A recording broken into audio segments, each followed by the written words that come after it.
जीवाचे बरे वाईट करून घेण्याची धमकी देत गर्भवतीवर लैंगिक अत्याचार, 19 वर्षीय तरुणाला अटक। एका गरोदर महिलेला जबरदस्तीने बाईकवर नेऊन तिच्यावर लैंगिक अत्याचार केल्याची घटना पुण्यातील हडपसर परिसरात घडली आहे। या प्रकरणी 19 वर्षीय तरुणाला अटक केली आहे। हा प्रकार 22 ते 24 जानेवारी दरम्यान हडपसर व श्रीगोंदा येथील एका हॉटेलमध्ये घडला आहे। याबाबत हडपसर येथील 23 वर्षीय महिलेने बुधवारी हडपसर पोलीस ठाण्यात फिर्याद दिली आहे। यावरून यश संतोष केकान या 19 वर्षीय मुलाला गुन्हा दाखल करून अटक करण्यात आली आहे।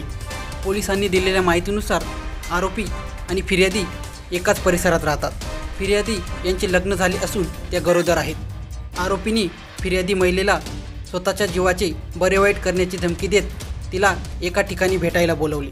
महिला त्या ठिकाणी पोहोचल्यावर तो तिच्याशी वाद घालू लागला। त्यानंतर आरोपी लग्न करण्याच्या उद्देशाने महिलेला जबरदस्तीने श्रीगोंदा येथे घेऊन गेला। फिर्यादी गरोदर असल्याचे माहीत असतानाही आरोपींनी त्यांच्यासोबत जबरदस्तीने शारीरिक संबंध प्रस्थापित करण्याचा प्रयत्न केला, असे फिर्यादीने फिर्यादीत नमूद केले आहे। लोक आपल्या हौसीपोटी कोणत्याही स्तराला जाऊ शकतात, हे या घटनेतून समोर आले आहे। आरोपी आणि महिला एकाच परिसरात राहत होते। त्यांची प्रथमतः ओळखही होती। या संपूर्ण घटनेचा प्रकार काय होता तो अद्याप कळू शकलेला नाही।